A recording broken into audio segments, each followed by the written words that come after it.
कार्यक्रम की अगली कड़ी में दलहन तिलहन की वैज्ञानिक खेती एवं मूल्य संवर्धन विषयक तकनीकी जानकारी के लिए मैं आमंत्रित करता हूं डॉक्टर श्री राम सिंह, अध्यक्ष कृषि विज्ञान केंद्र बरकछा मिर्जापुर। आप महोदय दलहन और तिलहन की वैज्ञानिक खेती के संदर्भ में आवश्यक जानकारी प्रदान करेंगे।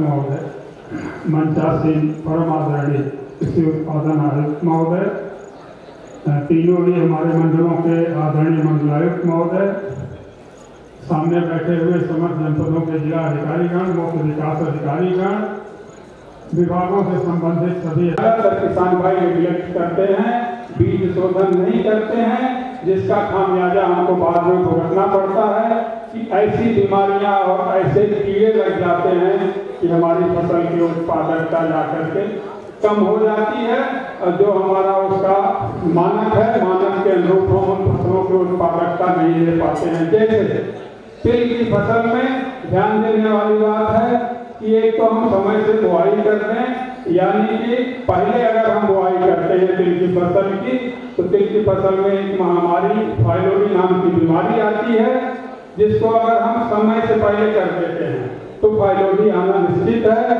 अब रोग लगने के बाद हम दवा करते रह जाएंगे, निश्चित रूप से पूरी तरह हम उसको नियंत्रित नहीं कर पाते हैं। तो इसमें ध्यान देने वाली बात है, एक तो बीज का शोधन करें, बीज का शोधन और आप रासायनिक बीज शोधक रसायनों से कर सकते हैं, कार्बेंडाजिम से, वीटावेक्स से, वाबिस्टीन से 2 से 2.5 ग्राम दवा लगती है, 1 किलो बीज को शोधित करके हम बुआई कर देते हैं। और दूसरी बात, फाइलोरी के नियंत्रण के लिए अगर हम निर्धारित समय के अंदर तिल की बुआई कर लेते हैं, जैसे जून के अंतिम सप्ताह से लेकर के और जुलाई के दूसरा पखवाड़ा शुरू होने तक, इस बीच में अगर हम तिल की बुआई करते हैं तो निश्चित रूप से हम फाइलोरी से उसका बचाव कर लेंगे। दूसरी फसल आती है मूंगफली की। मूंगफली की फसल का भी अगर हम बीज शोधन करके और उसकी बुआई करते हैं, बीज शोधन पहला तो हम फंजीसाइड से ये वाबिस्टीन, कार्बेंडाजिम या कोई भी फंजीसाइड रसायन से लेकर के सीरम से भी हम शोधित करके तत्पश्चात अंत में हम उसकी मूंगफली देखती हैं, और अगर रोग व्याधियों का नियंत्रण हम कर लेते हैं और जमाव अगर हम मेंटेन कर लेते हैं तो उत्पादकता हमारी निश्चित रूप से बढ़ेगी, अच्छी आएगी।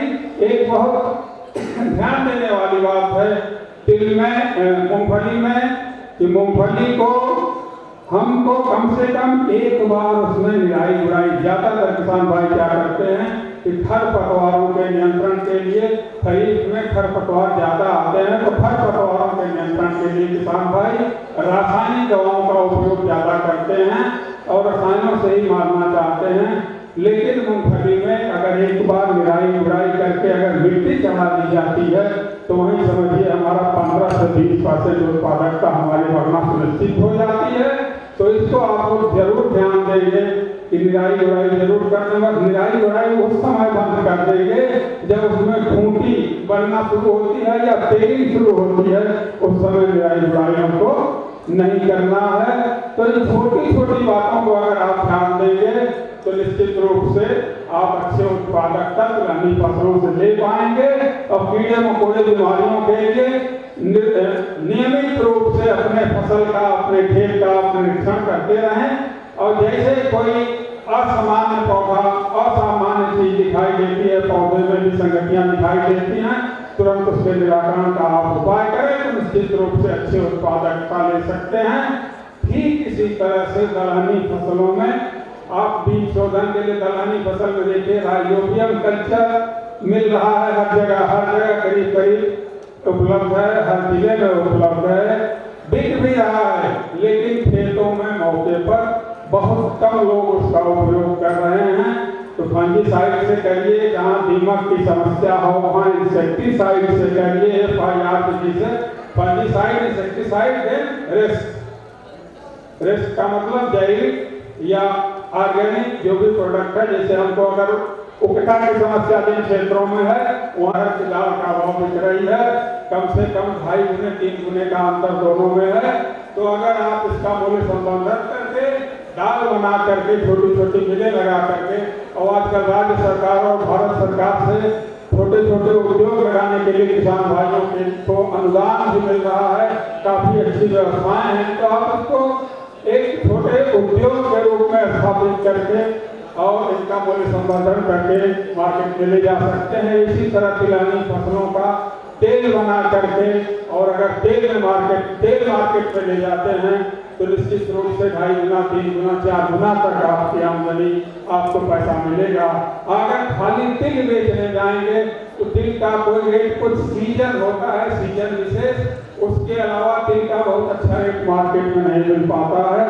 तो आप तिल का तेल, मूंगफली का तेल या मूंगफली के नमकीन, मूंगफली के तो बहुत सारे आइटम्स बनते हैं, नमकीन बना करके, तिल के और से लड्डू वगैरह बना करके, इनको आप मूल्य संवर्धन की तरफ ले जा करके अगर करते हैं तो निश्चित रूप से आपकी आमदनी बढ़ेगी, अच्छा मुनाफा होगा।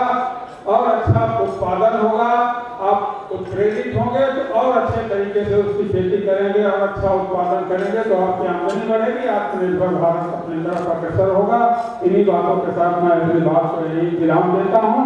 धन्यवाद। ट्रीटमेंट इतना कॉमन चीज़ है जी, इतनी छोटी चीज़ है और इतना सस्ती चीज़ है, जी बहुत सस्ती है। फिर क्यों नहीं करते किसान? आप बताएं, कोई एग्रीकल्चर का ऑफिसर बता रहे हैं अपने अनुभव से, क्यों नहीं? हम लोगों को तो यही अनुभव है सर, कोई नहीं करेंगे तो ये नहीं करने से हमको कोई फर्क नहीं पड़ता है सर, इसीलिए लोग एक दिमाग में वो खड़ा हुआ है।